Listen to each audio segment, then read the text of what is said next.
Ya comienza Autores en Línea. Noticias y reportajes con los autores de radio, televisión, teatro y cine. Coreografías y música de autor. Conducen Alejandra Boada y Raúl Martorell.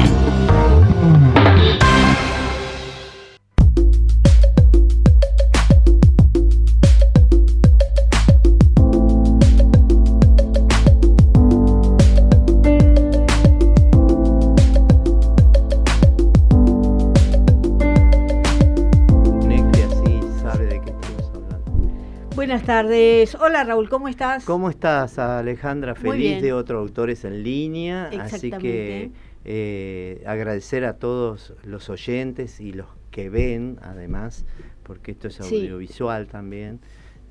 Agradecer a todos y a todos los autores que son ellos los principales, digamos, protagonistas claro. de este programa que ya lleva ¿cuántos años? 7. 7 años, 8 temporadas. Claro, exacto. Y así que súper agradecidos y agradecerle también a toda la gente del exterior que nos escribe y nos mandan. Somos el único programa de autores para autores de Argentina. Somos líderes en este horario, así que estamos súper agradecidos. No lo digo yo, lo dicen las mediciones. Agradecerles y contarles que tienen desde el primero hasta el último programa en la página de Argentores, www.argentores.org.ar. Y de paso mandarle un saludo a la radio, ¿no? Que recibió la distinción del gobierno de la ciudad.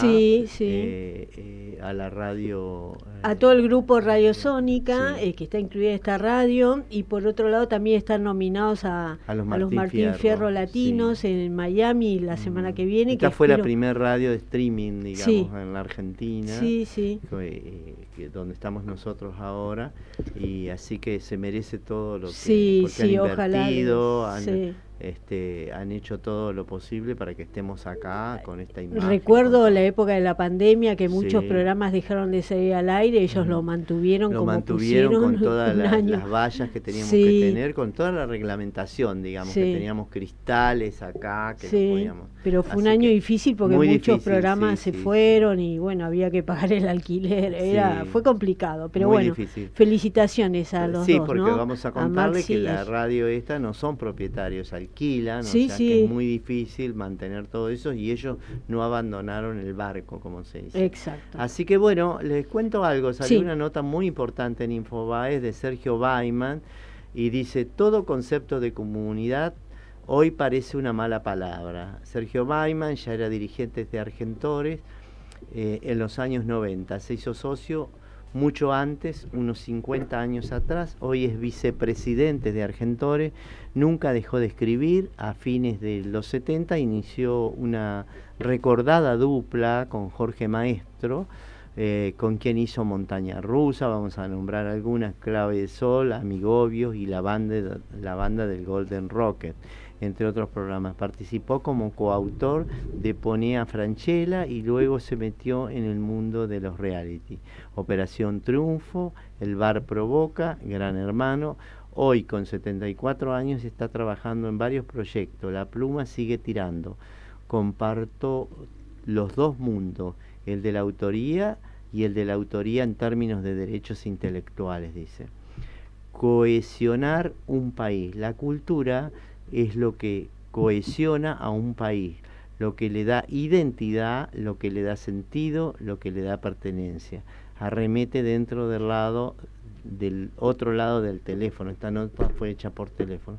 Hace unas semanas lanzaron una campaña para visibilizar su trabajo y para discutir la gestión cultural a 115 años del nacimiento de Argentores. 115 voces salieron a defender la importancia de esta organización. Daniel Veronese, Carlos Rottenberg, Ana María Suá, Marcelo Piñeiro, Alejandra Fletcher, Juan José Campanella, Eduardo Blanco, Cristina Venega, Claudia Piñeira, entre tantos otros. Con mesa debate y una proclama frente a los que consideran un ataque sistemático de parte del gobierno a la cultura. La Sociedad General de Autores de la Argentina, más conocida como Argentores, nació en 1910. Su objetivo fue siempre el mismo: sostener y ampliar el marco regulatorio para los autores de teatro, cine, televisión, radio y de todas las plataformas audiovisuales, en una entidad de carácter cultural. Todos sus miembros somos parte de la cultura. Argentores tiene con la cultura una relación de muchísimos años y de muchísima trascendencia. Los grandes autores de la Argentina han sido parte de Argentores. Habló de los dramaturgos, de los guionistas, de aquellos que han participado del espectáculo de una u otra manera, asegura Sergio Baiman. La campaña contra cierto clima de época fomentado por el gobierno de Javier Milei, la cultura y los trabajadores de la cultura están siendo atacados en la Argentina.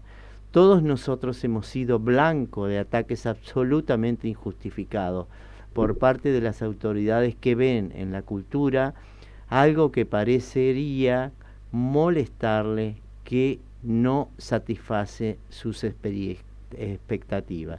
Es una campaña totalmente apartidaria que cubre todo el espectro de ideas políticas, de ideologías en la Argentina, porque no estamos discutiendo políticas partidarias, estamos discutiendo políticas de Estado en relación a la cultura. Fomento de la cultura que nos atraviesa transversalmente a todos. Sostiene el derecho de autor sostiene. El derecho de autor es un derecho de propiedad, pero momentáneo.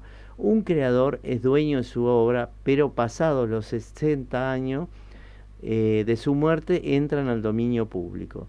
No es como una casa que yo le pueda dejar a mis hijos o a mis nietos. A ese derecho, efectivamente, la única manera de garantizarlo es con una gestión colectiva, explica. Lo que defiende Argentores es el derecho de los creadores a tener un salario digno a partir de la utilización de las obras. En el caso de Argentores, particularmente las obras dramáticas, teatro, cine, radio, televisión, donde haya autoría, y la autoría implica un derecho. Con esto termino. Y estas manifestaciones decaen. Si estas manifestaciones decaen, tenemos que tener una posición fuerte. Todo esto sigue, es bastante extenso y explica todo lo que sea el derecho de autor, de dónde sale el dinero de los autores, y que es una sociedad de gestión que administra autoría. Nosotros no tenemos, me incluyo porque soy autor, no tenemos ayuda del gobierno, lo generamos todo nosotros con los autores. Así que pueden entrar a Infobae, luego va a ser subida a Argentores, porque esto salió hoy, y pueden entrar y leerla completamente porque es muy rico todo lo que dice, y explica para que todo el público en general y la Argentina sepan quiénes somos, porque nosotros no le generamos nunca gasto al gobierno desde hace muchísimo, desde que se generó la entidad. Así que con esto termino. Muy bien, Raúl, muchas gracias. Vamos a recibir a nuestra invitada. Todos los autores tienen la palabra en Autores en Línea.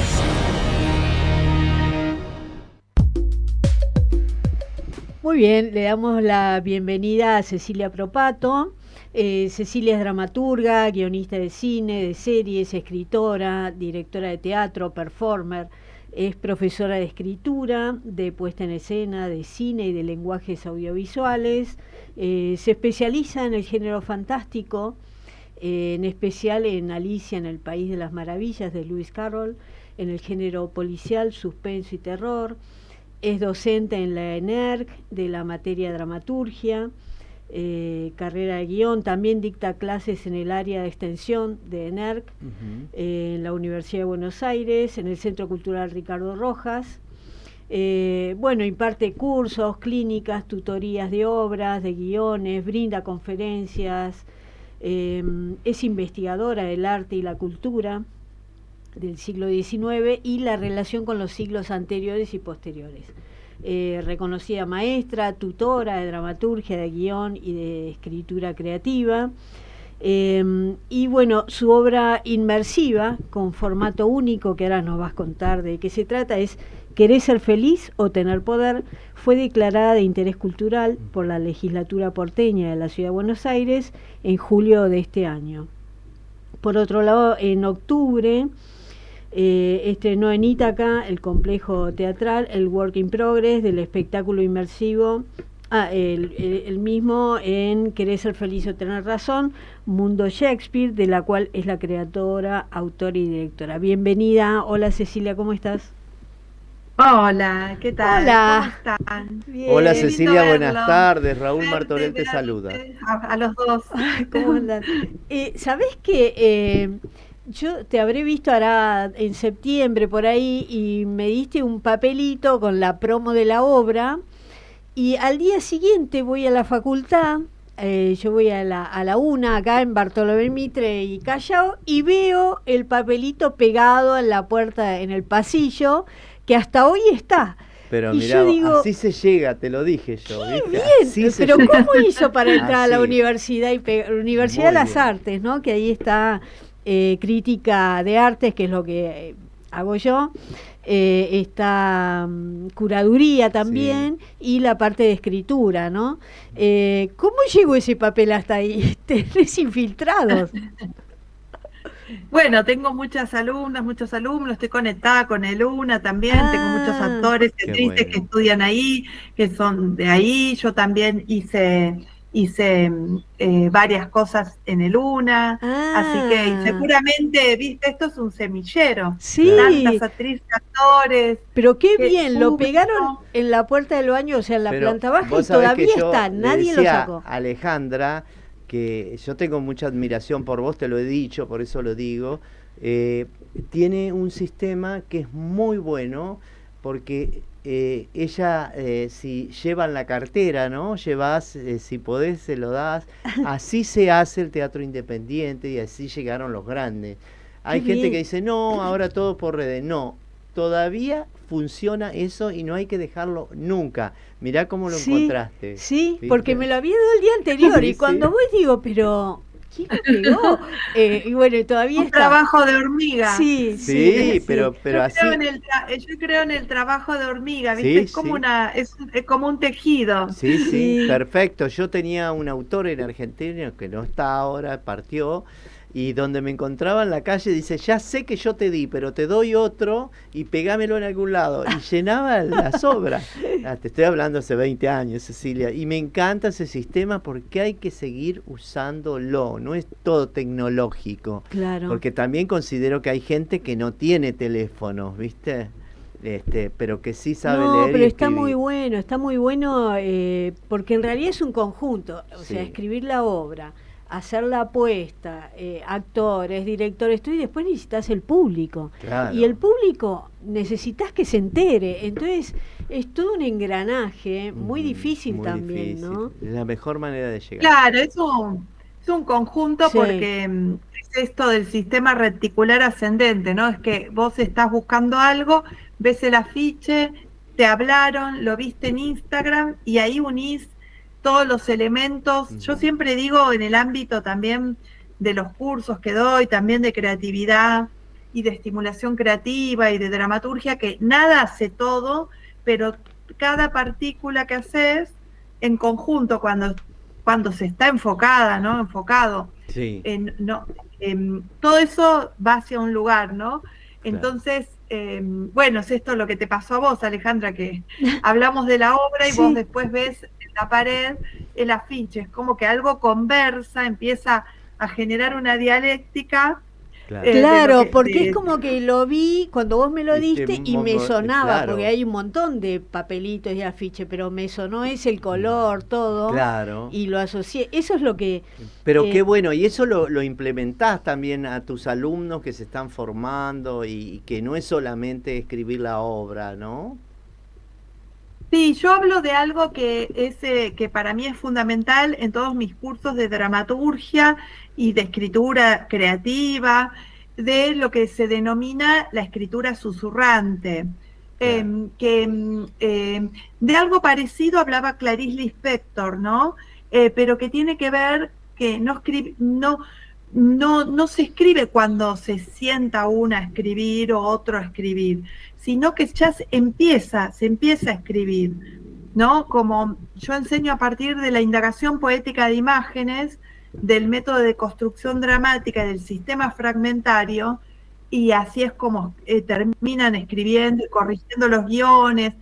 Es que en realidad la fragmentación permite unir, pero si tenés bloques, bodoques, eso no te permite meterte para escribir. Entonces, la escritura susurrante, que lo hago con una cajita de té, cada alumna y alumno tiene que conseguirse una cajita de mate cocido, de té, y de paso reciclamos, porque para mí es ideológico reciclar. Claro. No hay que seguir generando cosas, hay que usar lo mismo bajo otra forma. Claro. Entonces, con una cajita de té van escribiendo imágenes toda la semana, hasta llegar al día de la clase o al día que tienen que escribir el texto. Eso lo hace varias cosas. Una, que no se encuentran con la página en blanco, ese mito de la página en blanco, porque nadie está en blanco. Y te da como un botiquín, como un vademecum, que no te sentás en cero, nadie está en cero, sino que te sentás con todo eso que fuiste recaudando, recolectando. La teoría de la recolección es muy importante.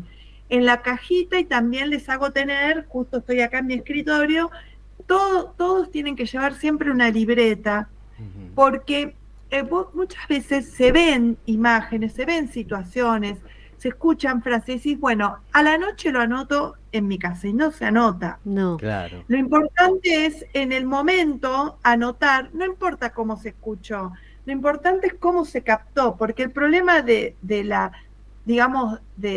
quienes escribimos y hacemos ficción y construimos otros objetos ficcionales, no es la verdad, es la verosimilitud, es la lógica. A nosotros no nos importa la verdad, inclusive que alguien diga algo tampoco necesariamente es la verdad es una complejidad muy grande, digamos, ¿no?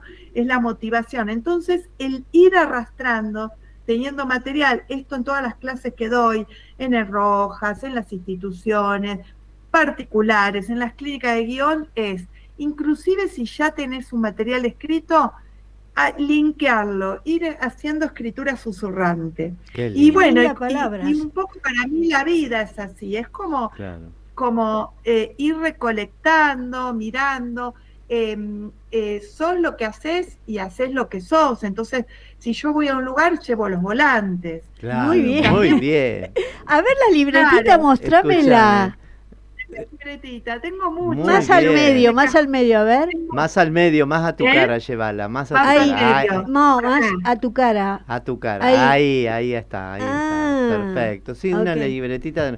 Te voy a sacar del tema y te digo, Alejandra, se hizo la 4ª convocatoria de tutorías de guiones de serie para de televisión en Argentores. Sí. Y los que ganaban tenían, cuando finalizara el proceso, tenían que hacer un taller de pitching, que una fue Cecilia, y yo me quedé impactado con una historia, Cecilia, de los que pitcheaste, de uno en especial, no sé si lo podés contar, sin dar nombres y ¿cómo a tu fue manera, ¿no? cómo fue la experiencia con una persona en especial que me encantó, y yo creo que es para mí, haber escuchado eso es un antes y un después. Bueno, no voy a decir el nombre porque las maestras de dramaturgia, las tutoras, somos como sacerdotisas, sí, ¿no? Sí, por supuesto, lo sé. Pero bueno, sí se puede. Tuve un guionista, sí, yo sé lo que él también diría, ¿no? O sea, como con mucho respeto, por supuesto. Tuve yo, cuando hacemos esta labor, este trabajo de tutorías de guión. Sí, explícalo lo que es el pitching también. Claro, y también voy a explicar lo que es el pitching. O sea, cuando hacemos la tarea de tutorías, nos dan algunos guiones y nosotros elegimos sobre esos guiones que ya están preseleccionados, ¿no? Y Y en general es muy interesante lo que hace el Consejo de TV de Argentores porque nos conocen, saben con qué estética trabajamos y eligen tutores que manejen todo ese tipo de estética. Por supuesto, yo coordino muchos guiones en muchos lugares y lo que me gusta es que nadie escribe con un molde. O sea, yo acompaño con el mundo estético, la poética que tiene cada uno, pero está bueno también que nos hayan llamado a gente que también trabajamos con determinados géneros, porque es un lenguaje, ¿no? Es como una conversación siempre. Entonces elegí a un guionista que es de Córdoba y que, bueno, yo primero lo veía como muy, muy retraído, pero tiene un montón de formación, es profesor de realización audiovisual, de guión, y tenía un problema él tiene un problema de tartamudez, de dicción. Del habla, sí. Entonces yo le dije, no, pero acá esto no es un problema, lo que podés, o sea, esto no es un problema, intenta hacerlo, vamos a usar esta dificultad, como escribió Einstein, a favor. Entonces le enseñé el ejercicio del lápiz. Me encantó. ¿No? Eso. Porque, bueno, yo soy actriz también y soy directora de teatro, entonces cuando dirijo teatro, siempre que dirigís teatro, no solo dirigís teatro, sino te encontrás con las posibilidades y las imposibilidades de las actrices y de los actores. Y las imposibilidades, que todas las tenemos, porque todos tenemos, hay que trabajarlas a favor, inclusive utilizarlas para crear, para escribir, para avanzar. Entonces yo le dije, practica, y él, claro, el antes y el después, ¿no? De hecho me dijo Julia Escarone que eso no se había notado para nada en el pitching, que el pitching es cómo vos vendés tu proyecto, cómo lo expresás y todo, y este guionista lo que me decía, claro, que siempre tenía muchas propuestas, pero siempre se quedaba en el inicio, y es probable que el tema de cómo hablar, de cómo contarlo, de cómo defenderlo, de cómo explicarlo, porque en definitiva el pitching es ser tu propio productor cuando lo estás vendiendo. O sea, sí. Es vender tu producto. Capaz que escribiste algo maravilloso, pero no te olvidás de lo importante, hacer una pirámide, ver qué es lo importante, cuál sería la estética, más allá de lo que hayas escrito. Entonces, bueno, él me transmitió que le sirvió muchísimo porque, claro, ¿qué es primero, lo escrito o lo oral? Y lo oral también influencia a lo escrito. Y sobre todo, el tema de ver algo como una opción a mejorar, a poder enfrentar, es algo que tiene que ver con superarte y te sube la autoestima. Entonces, bueno, lo que hablábamos con Raúl y lo que yo conté el otro día era que eso fue un momento muy importante del comienzo de la clase, porque de alguna manera enfocó cómo íbamos a trabajar y que lo que viene haciendo hace tanto empiece a funcionar, ¿no? Que sería como unir mente con lo que se dice, lo que se hace y lo que se piensa, que es cuando alguien no está en disonancia. A veces estamos en disonancia por otras razones y a veces es porque algo que nos parece tremendo, cuando lo empezamos a enfrentar de una manera pequeña, también como hormigas, totalmente es posible de modificar. Pero lo que pasa que como se arma un relato de lo que nos sucede, que a veces no es exactamente lo que sucede, eso empieza a convivir paralelamente a nosotras y a nosotros y a convertirse en una dificultad. Sí. Porque se armó un relato, claro, ¿no? O sea, de lo que fuera, ¿no? De alguien que dice, bueno, y seguro que no voy a ir a esta presentación porque, no sé, no tengo la ropa que... Claro. Bueno, pero... Sí, afecta pero un montón en la personalidad, en dejar de hacer cosas. Yo creo que la actitud es todo. Cambia algo, termina un vínculo del que sea, inicia algo o lo deja abolido porque no genera nada. O sea, la actitud es algo más allá de las condiciones, de la técnica que se aprenda para lo que sea. La actitud es toda, pero por fuera de esto también, que es una maestra, ¿no? Más allá de enseñar los contenidos, la técnica, de acompañar, yo creo que las maestras, los maestros, somos faros, y no hay que olvidarse de eso. Sí, sí. Y sí, Qué bien que lo resolviste, qué bueno que, aparte Julia Scarone, ¿no? Que era la que, porque ir a vender tu producto hablando antiguamente no se hacía, se escribía y se mandaba. Nunca se dio cuenta, ¿no? Es maravilloso nunca lo que hiciste. Nunca se dio cuenta, Julia, que yo estaba muy contenta que hagan el pitching después, porque digo, qué bueno esto, porque yo lo veo siendo la cabeza de un grupo de guiones para una productora que no saben, a veces no hay vocabulario, no, una postura corporal, la postura corporal está como yéndose y tienen que en un lugar quedarse y expresarlo, hay una disonancia, ¿no? Yo digo, qué bueno esto, qué bueno, porque yo se lo hacía hacer en los encuentros. A ver, contame, y le hacía preguntas. Y Julia no se dio cuenta, entonces, bueno,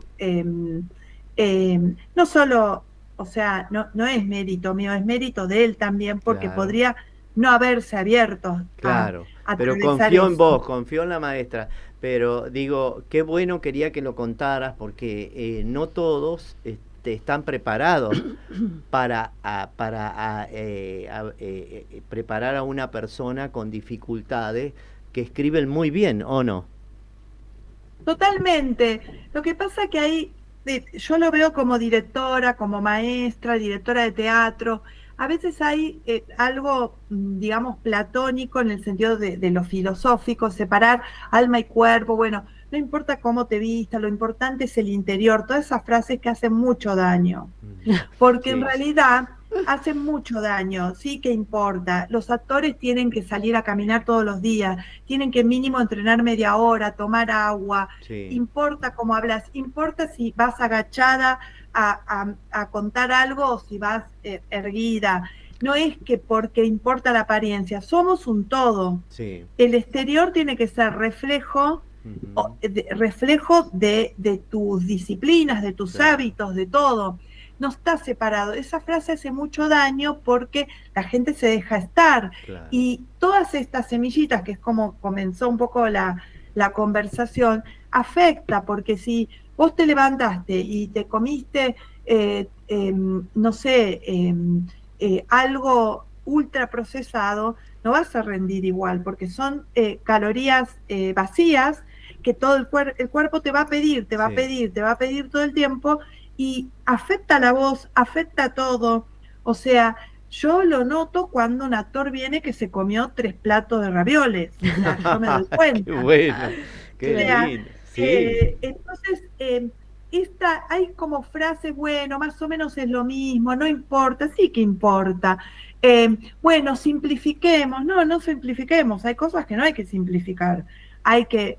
Todo acto tiene una consecuencia. Por supuesto. Esto no quiere decir que un día no ataques una selva negra, puede ser, lo haces conscientemente y decís, bueno, hoy estoy comiendo una selva negra, pero un permitido, como se dice ahora. Pero yo a lo que iba era que este joven, porque creo que es un joven, ¿no? No se va a olvidar nunca de lo que hiciste, porque le iniciaste un camino, un montón de cosas, ¿no? En la escritura. Sí, sobre todo que cuando, bueno, él precisamente lo que expresaba era que no podía salir de la estructura, de la idea. Entonces yo trabajé que pueda hacer los capítulos, pueda escribir, pueda a partir de las imágenes, ¿no? La espiral primordial sería, bueno, tenés que escribir eso que después se filma, tiene que haber alguien que lo escriba, no alguien que haga una síntesis argumental. Tenemos que salir de ahí. Eso es más del espectador, lo más difícil, ¿no? Que de quien escribe. Eso es lo más difícil. Claro. Yo siempre digo, con ideas anda todo el mundo por ahí, pero escribir pueden pocos, porque es cómo se escribe, no es lo que se escribe, no es el argumento. Entonces, el tema es que, claro, también se le rompió una idea de estructura, y es probable que haya ido que haya ido junto esto, porque el tema cuando vos no podés modificar algo que te traba, te pone escollos, te complica algo laboral, te complica algo vincular, es porque te hiciste una idea acerca de eso.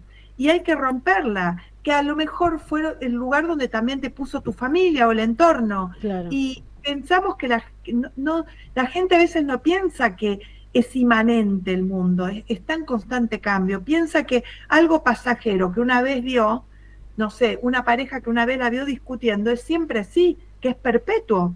Y hay que tomar todo acto pasajero como algo pasajero, claro, no como algo perpetuo, porque si no, imagínate, llegás a las 10 de la noche amargadísimo, si alguien no te saludó, si alguien cruzó y no sé qué. O sea, hay que ver en contexto todo y saber que todos están atravesando una batalla. Entonces yo le decía, como vos te pasa esto, yo te puedo contar un montón de cosas que le pasan a un montón de guionistas. Claro. Que le pasan y que le afectan personales al trabajo, o autores de teatro. Y en realidad nosotros somos nosotras y nuestras circunstancias también. No es que hay alguien que escribe y alguien que es persona. Es que en un momento claro, estamos enfocadas y enfocados. Entonces, bueno, la verdad que fue, él terminó muy distinto, inclusive vino acá a Buenos Aires, todo, y estaba totalmente y todos esos nudos estaban desatados. Qué bueno. ¿No? Qué bueno. Sea, para mí hubo como una doble función, porque, bueno, está la tutoría y está el poder aportarle algo más. Claro, ¿qué es la felicidad? No tener mochilas. Vos cuando estás con una mochila que te pesa y porque o no aceptás la realidad tal cual es y querés insistir contra un frontón, o no querés atravesar algo que a lo mejor después te das cuenta que cuando lo enfrentás, yo agarré el lápiz, le hice así y, claro. y no digo que eso sea magia, pero a veces es decir, bueno, lo hago, pruebo, si total, a ver, ¿qué pasa si pruebo? Mira, si me pongo a jugar.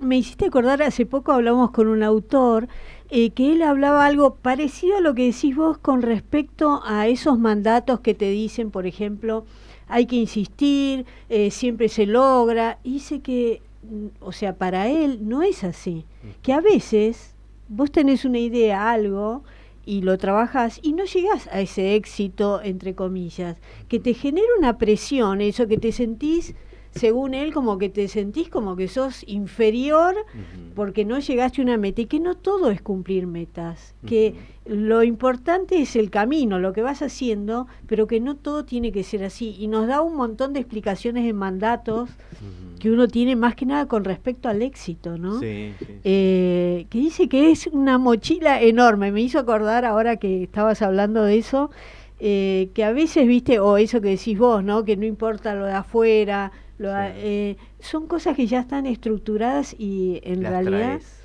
Claro, hay que modificar. Claro, de esto que vos decís hay dos cosas que son importantes. Sí. Una, tener una meta, pero que no te quite el sueño, la finalidad, hacerlo con lo mejor que tengas en las circunstancias que estás, pero que si no sale, hacerlo y soltarlo. Claro. Ahí está. ¿No? O sea, hacerlo y soltarlo. Y lo otro es, ¿por qué no hay que tener esa especulación con el resultado? Porque eso muchas veces afecta en términos negativos el proceso creativo. Claro. Porque empezás a trabajar de rehén de esa propuesta y de esa expectativa. O sea, obviamente que si una va a presentar un texto, o yo soy una autora creada de concursos desde muy chica, gané el primer premio de dramaturgia a los 21 años, eso estuvo como estímulo, pero fue después que la escribí. Pero digo, si una se pone, y uno se pone muy ferviente con lo que piden, bueno, en ese concurso pueden pedir tal y tal cosa. Y a lo mejor encaja lo que escribiste y lo podés acomodar un poco, pero el problema es quedar de rehén de la demanda externa. Claro, porque la demanda externa es como la dopamina, puede ser ilimitada, y entonces te empezás a despersonalizar todo el tiempo.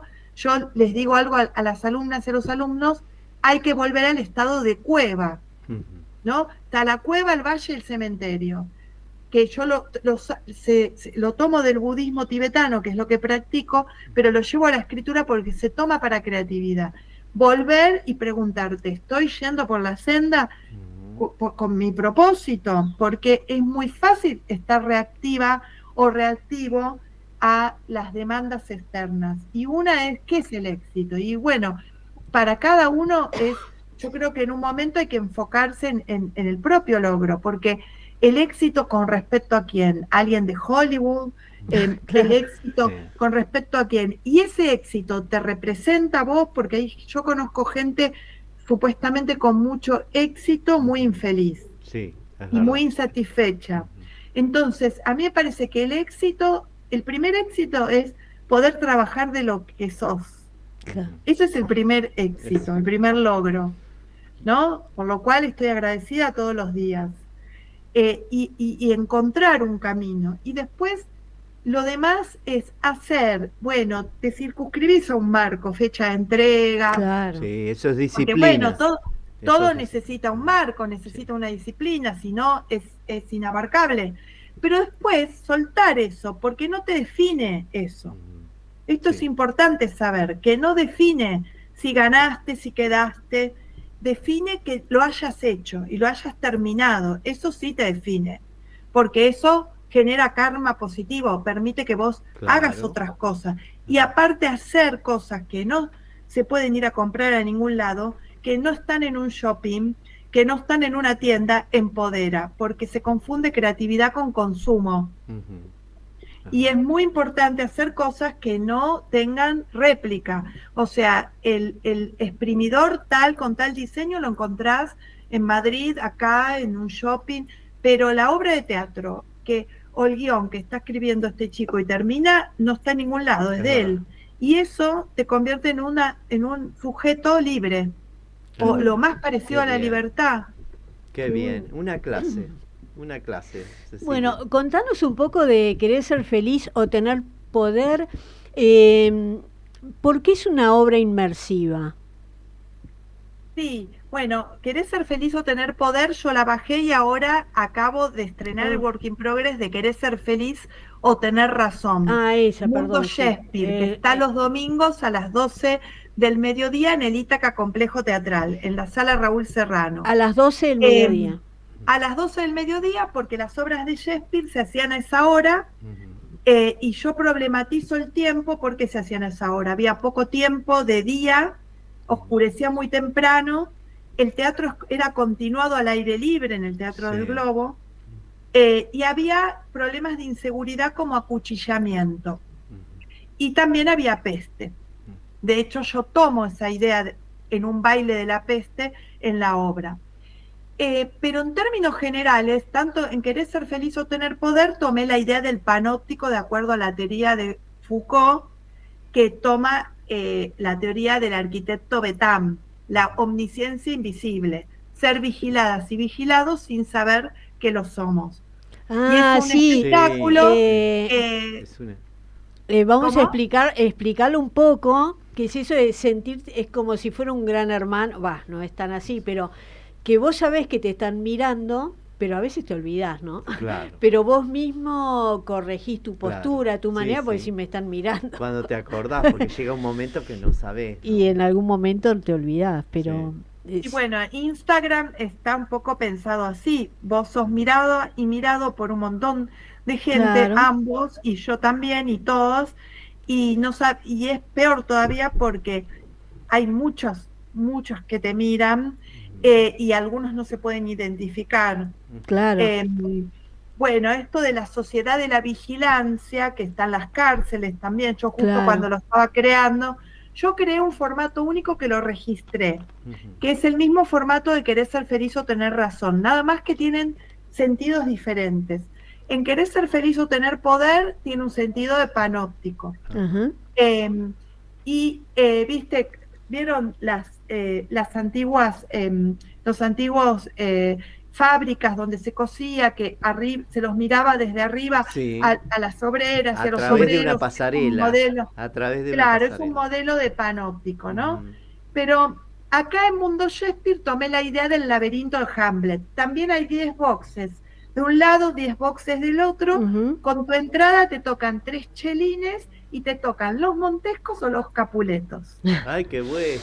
¿no? Y dentro de los Montescos o Capuletos podés ver 3 monólogos.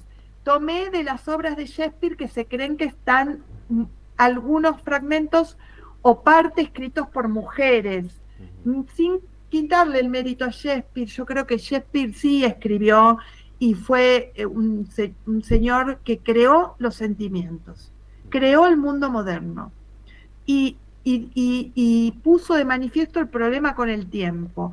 Pero tomé Romeo y Julieta, La Tempestad, que es la última obra que escribe Shakespeare, tomé Otelo, tomé Macbeth, bueno, da medio mala suerte, tomé Hamlet, y creo que no me olvido de ninguna más.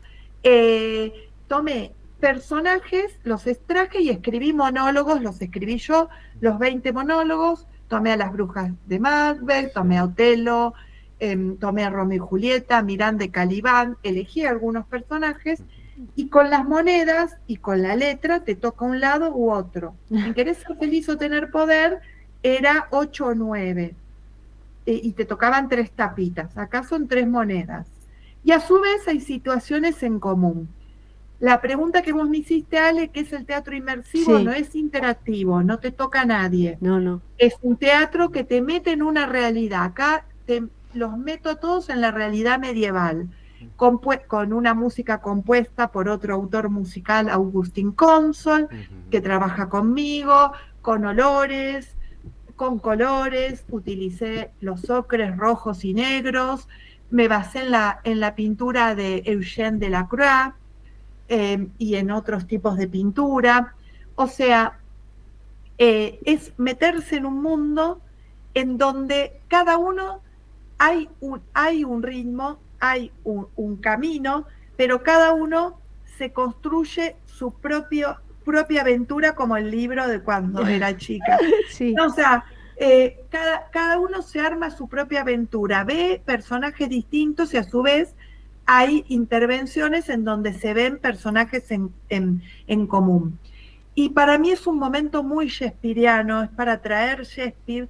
Yo nunca empiezo un proyecto que empecé recién. Yo voy armando carpetas físicas, carpetas online, voy juntando material, voy como rumiando y en un momento, como la escritura susurrante que explicaba al principio, lo pongo en manifiesto, lo pongo en circulación. Y bueno, la verdad que estoy tomando este formato que cree que es un formato único, que registré,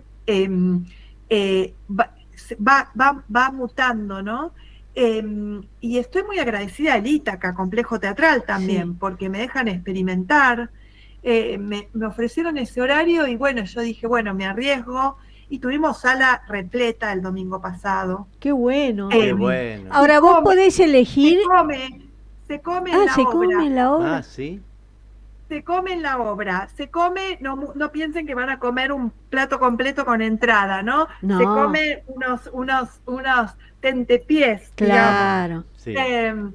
Sí. ¿Y por qué hago un work in progress? Porque estoy tomando el modelo que se está haciendo en ciertos teatros en Londres y en Bristol, que acá la gente está muy apurada por estrenar, por la perfección, y yo creo que lo mejor de hacer una obra es el proceso creativo. No es que la obra no esté, pero sino que yo voy sumando cosas. Y vos me habías preguntado recién si podés elegir entre Capuletos y Montescos cuando vas a ver la obra o no.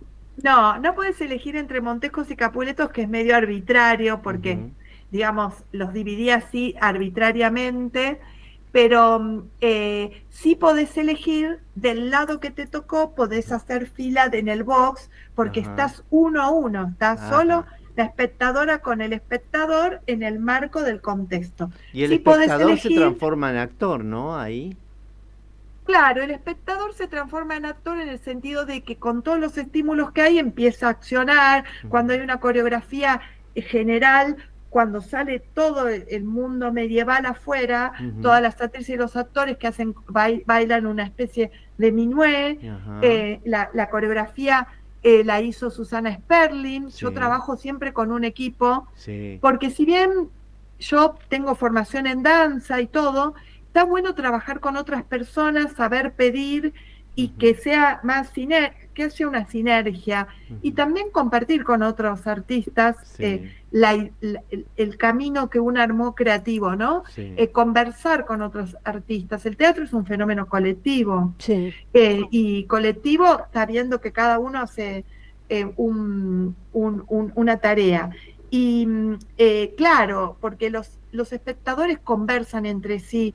Yo camino porque soy la que toca las campanas, bueno, la que marca el ritmo, Claro. y me dicen, me pasás los textos, o me dicen, ay, ¿dónde está Julieta? ¿Está Julieta? ¿Dónde la puedo ver?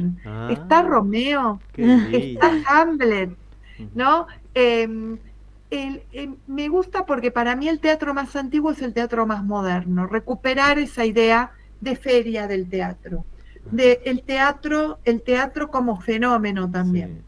el teatro vivo, como diría Peter Brook en El espacio vacío, un teatro vivo, un teatro, y bueno, y la gente también a veces se enoja porque quería Capuletos y porque conoce a alguien que estaba del lado Capuleto, del Capuleto. ¿Y el público Salvo los está sentado o periodistas parado, Cecilia? El público empieza estando sentado porque uno de los comediantes, que están los tres comediantes de Hamlet de Shakespeare, les explica el mecanismo. Claro. Y después se paran y cada uno va al sector, a los Montescos o Capuletos. Claro.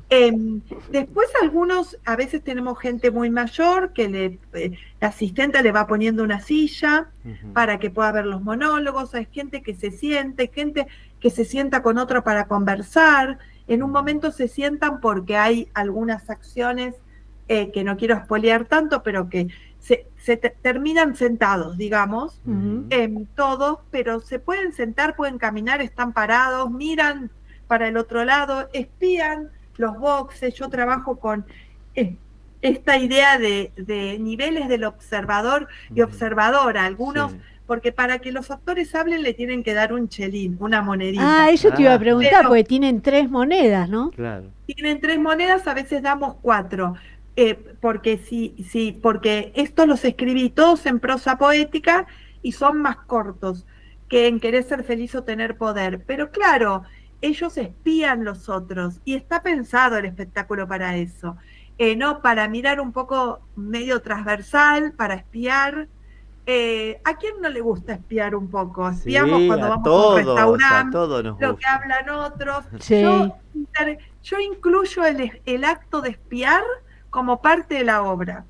No le decimos nada así. Claro. Esto de espiar, muchas veces estamos con alguien en un bar y algo nos llamó la atención, no es que no estemos prestando atención, pero espiamos un poquito. Sí, miramos, ¿no? Y escuchamos, bueno, a veces. Yo quería reproducir esto de espiar. Y la verdad que hicimos 3 funciones a sala llena, la del domingo pasado fue repleta, inclusive van padres con hijos, que algunos monólogos yo recomiendo que no los miren, pero sí pueden mirar el todo. Y los chicos se divierten mucho con los cómicos, claro, porque son 3 cómicos. Utilicé el teatrito que tienen encima del espacio escénico, en el Ítaca. Bueno, recién empieza porque vamos a estrenar formalmente el año que viene, pero ya es un estreno, pero yo estoy haciendo lo mismo que hice con Querer ser feliz o tener poder hace 8 años. Que hice Work in Progress, voy a seguir el año que viene con Querer ser feliz o tener poder. A fin del 2017 hice un Work in Progress. Y después arranqué, pasé la pandemia, hice los monólogos por streaming. ¡Qué bárbaro! Y bueno, el 3 de julio me dieron la declaración de interés cultural por el gobierno de la ciudad, ¿no? Por por... Eso es porque súper importante. Muy importante, Cecilia, eso. Eso, Sí. porque no se lo dan a cualquiera, No, ¿viste? no. La verdad que... Miren, de eso, aparte que la verdad trabajamos un montón y la pandemia me perjudicó en ese sentido porque me la estaban por dar en el 2019 y vino a fin del 2019 y vino la pandemia, pero nada te termina perjudicando porque la verdad que el equipo no sé si lo puedo nombrar el senador, ¿no? Sí, Pero cómo no, Barrotaveña, un Sí. senador, bueno, un senador de Frente para la Victoria, Malena Rosenberg, que trabajó un montón, que fue la que en conjunto, la verdad que increíble el trabajo que hicieron. Y después, lo que estoy más contenta que me dijo el senador, el diputado, perdón, dije senador, soy autora de teatro, no soy licenciada en ciencias políticas, pero sé algo de eso. Dije senador y el Barrotaveña, ahí diputado. está. Sí, perdón, Matías. Lo más importante es que fui la primera directora que pedí un certificado, un diploma para cada uno de los actores. Qué bueno, que tenés un montón de actores, no los voy a nombrar, pero vos sabés la cantidad que son. ¡Qué bien! Tengo muchos actores, o sea, en Querer Ser Feliz o Tener Poder hicieron un acto específicamente para la obra, lo cual en el Salón Montevideo, lo cual estoy muy agradecido, pero me dijeron, es la primera director que nos pide un diploma para que llamen a cada uno de los actores, porque los actores están función a función, y es lo mínimo que yo también hago la obra porque ellos me habilitan a poder Ellos son los que hacerla. interpretan tu texto. Exactamente, y a mí me parece que es muy importante ser agradecida. Siempre. Y con eso me siento muy contenta porque lo tomaron como un precedente. Sí, nadie pide. Yo he ido a varios y bueno, yo soy jurado de un premio ahí y siempre estoy como presente y nadie pide de los autores ni nada para los actores o los directores, no, reciben ellos, termina y listo.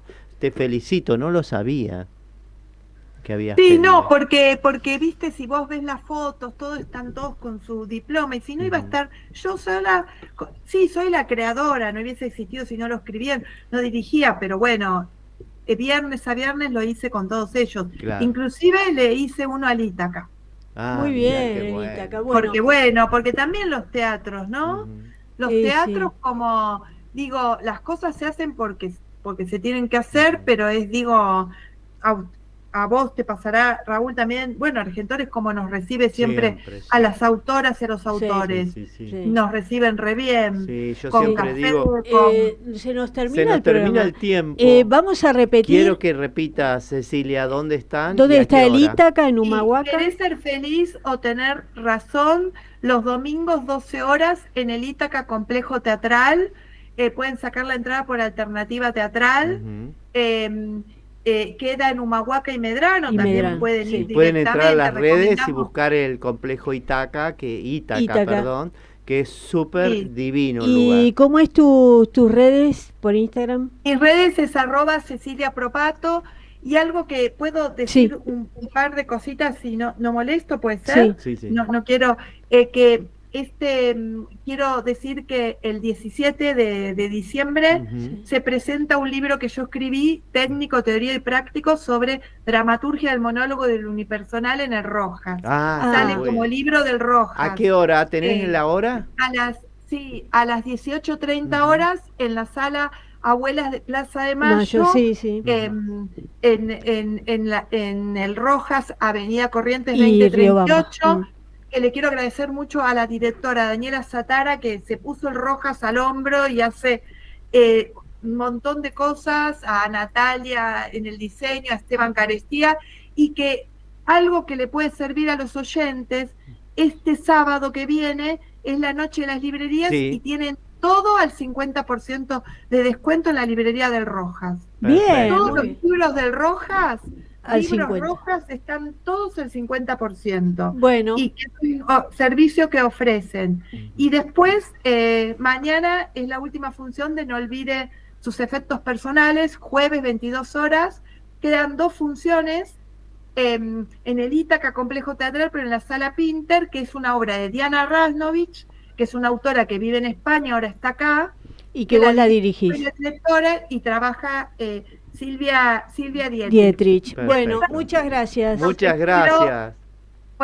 Bueno. Un beso. Se terminó el tiempo. Un beso. Te mando un beso enorme. Gracias a ustedes, son un amor. Gracias, igualmente. Chao.